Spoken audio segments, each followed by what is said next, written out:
नमस्कार, आप देख रहे हैं डीपीपी न्यूज़। मैं आपके साथ आपका अपना साथी गौरव चौधरी। लगातार गाजीपुर बॉर्डर की ग्राउंड जीरो की कवरेज हम दिखा रहे हैं। हमारे साथ मौजूद हैं कुछ युवा हैं जो समाजवादी पार्टी के अध्यक्ष, नेता, सभासद ये मौजूद हैं यहाँ पे। सर, आपका नाम? अरविंद गिरी, प्रदेश अध्यक्ष समाजवादी युवजन सभा, बागी बलिया की धरती का रहने वाला हूँ। कहाँ के प्रदेश अध्यक्ष हैं? समाजवादी युवजन सभा का प्रदेश अध्यक्ष हूँ। बलिया जिला का रहने वाला हूँ, बागी बलिया का।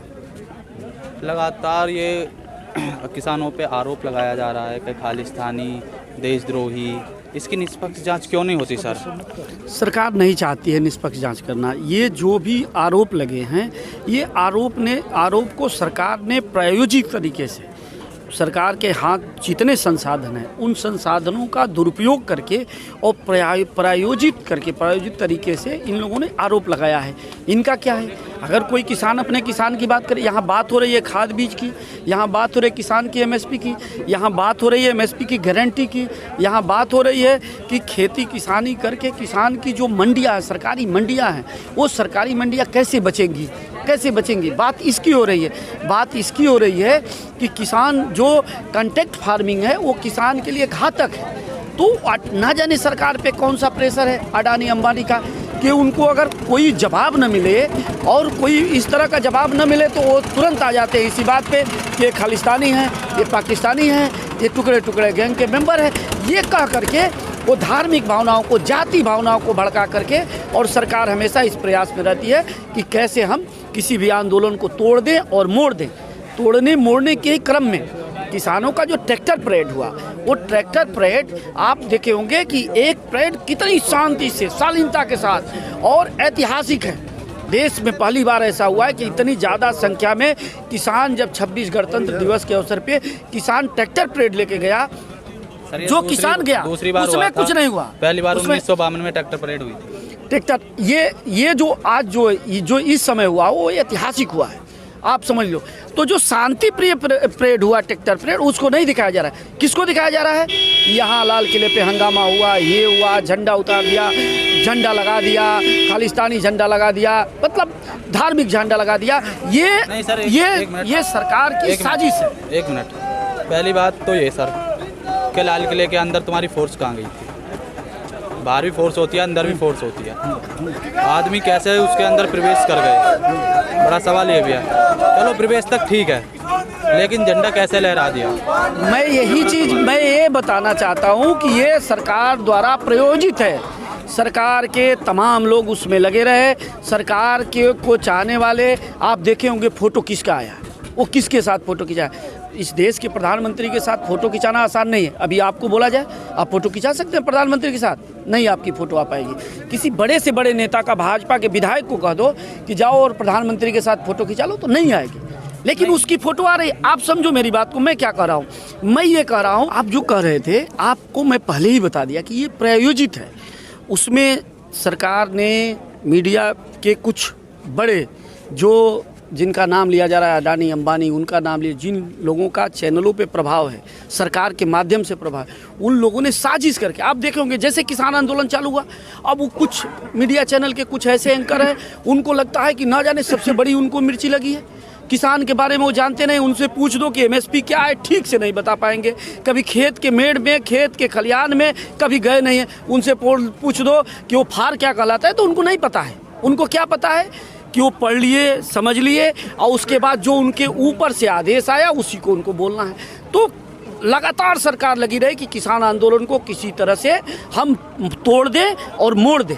मोड़ने में सफलता के कगार पे पहुंची सरकार। उस आंदोलन में जो भी घटना हुई लाल किले पे, वो शर्मनाक है। लेकिन जो घटना हुई वो सरकार की प्रायोजित, संघ की प्रायोजित घटना है, ये मैं दावे के साथ कह रहा हूँ।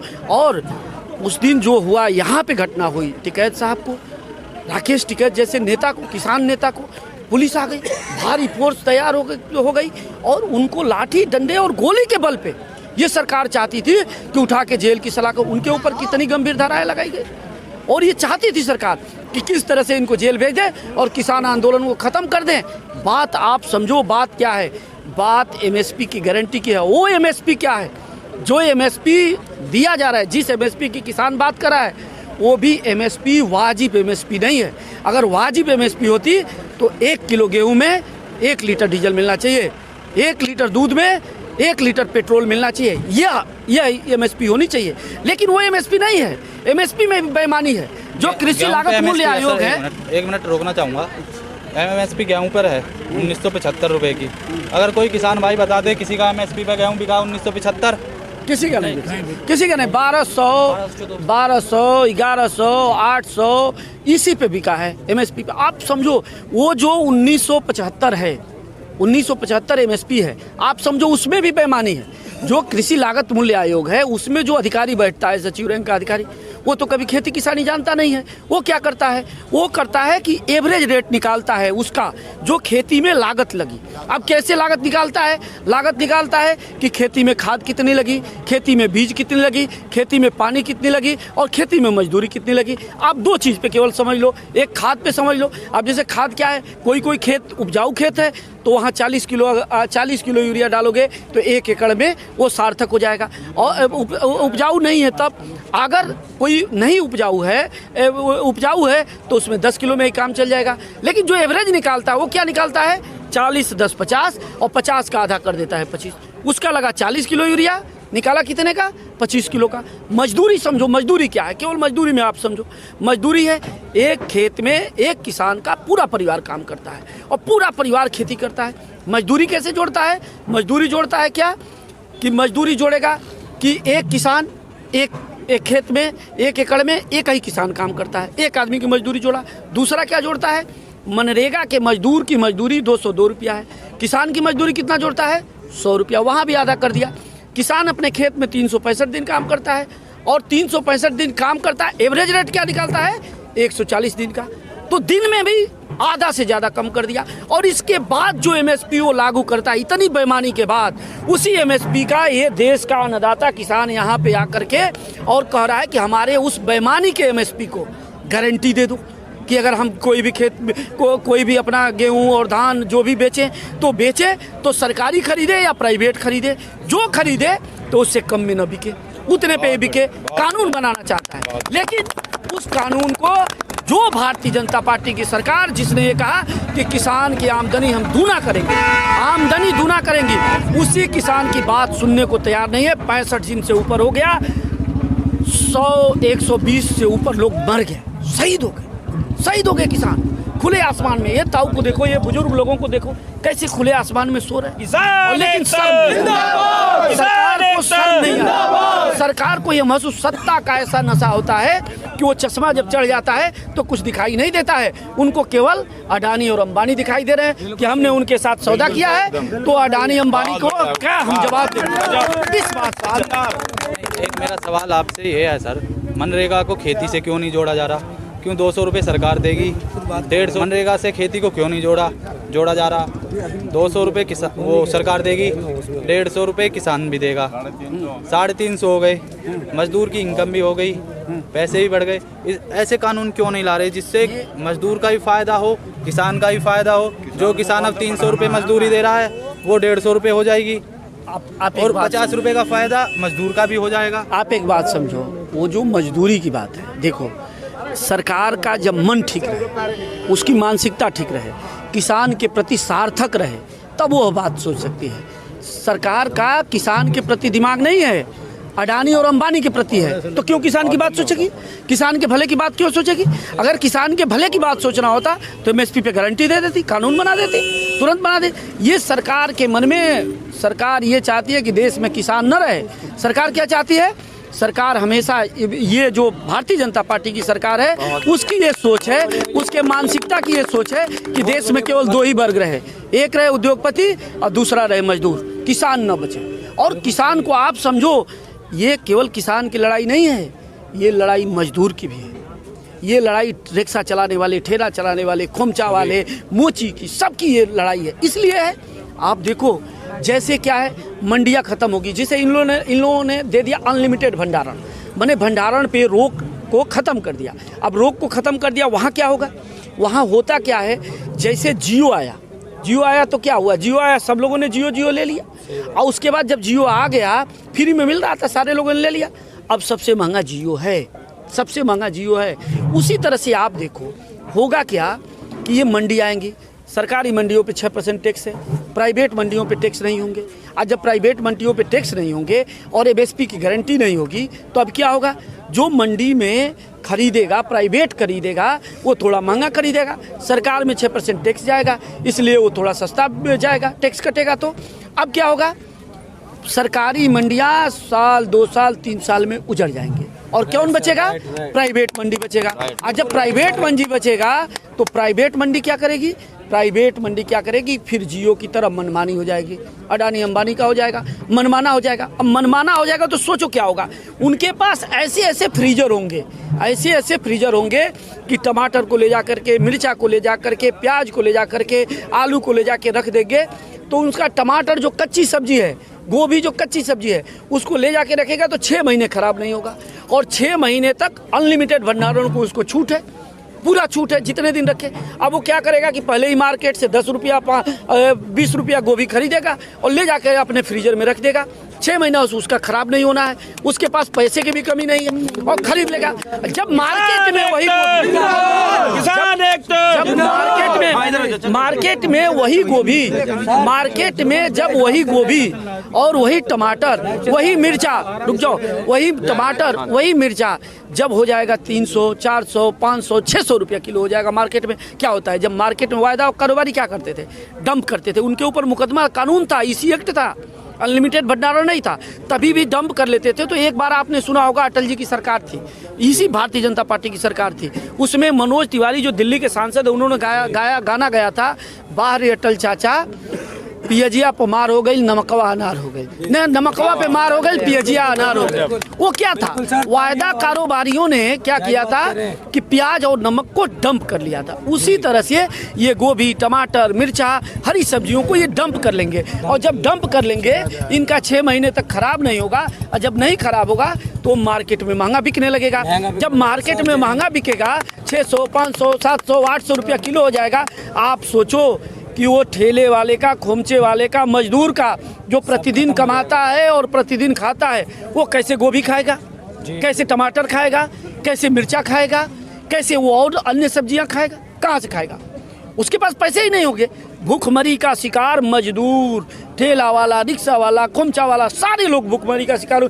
केवल किसान का नुकसान नहीं है। इसलिए इस आंदोलन को देश के आर्थिक आज़ादी का आंदोलन मान करके और हर आदमी को अपने को कुर्बानी देना चाहिए, इसमें लड़ना चाहिए, इस आंदोलन में आना चाहिए और आकर के आर पार की लड़ाई लड़ना चाहिए। अगर ये आंदोलन सफल नहीं हुआ तो देश में कोई बीच का आदमी नहीं रह जाएगा, केवल उद्योगपति या तो मजदूर रह जाएगा। मेरा एक सवाल है आपसे सर, मैं किसी व्यक्तिगत पार्टी से नहीं हूँ, मैं एक निष्पक्ष पत्रकार हूँ, नहीं मैं बीजेपी की सपोर्ट करता, नहीं समाजवादी की, नहीं कांग्रेस की। जो बात सही होती है मैं उसको बोलता हूँ। लगातार चाहे किसी की भी सरकार रही हो, लगातार तंज कसते हैं, पक्ष विपक्ष चलता ही है ये। लेकिन यहाँ जो किसान आंदोलन में आ रहे हैं, किसी पार्टी का नेता हो, लेकिन यहाँ पर राकेश टिकैत जी ने एक बात भी बोली थी कि हमसे वोट मांगने ना आए, अपना समर्थन देना, समर्थन दीजिए। लेकिन विपक्ष फिर भी क्या कर रहा है कि राजनीति पार्टी जो आ रही हैं अपना वोट बैंक बनाने के लिए आ रही हैं, लगातार ये आरोप आ रहा है। मैं वोट बैंक के लिए नहीं आया, मैं किसान हूँ, खुद किसान हूँ, मेरे पास ठीक ठाक ज़मीन है, मैं खेती करता हूँ। मुझसे खेती का एक एक चीज़ पूछ लो, आप एक एक चीज़ पूछ लो। मुझे अभी ले चलो यहाँ नीचे, गेहूं का बीज डलवा दो, धान का बीज डलवा दो, मैं अभी डाल दूंगा। छोटे से जब 7 में 8 में पढ़ता था तब से मैं हल बैल चला लेता था, हल बैल खेती कर लेता था। और मैं खुद किसान हूँ, किसान परिवार का हूँ और मैं व्यक्तिगत रूप से मैं खुद किसान हूँ। मैं छोटा था तो हमारे पिताजी एक्सपायर कर गए थे, सारी ज़मीन मेरे नाम से है। मैं खेती करता हूँ, खेती के बारे में जानता हूँ। इसलिए हम यहाँ राजनीति करने नहीं आए हैं। हम क्या करने आए हैं? हम किसान हैं और हम देख रहे हैं कि देश संकट में है, देश संकट में है।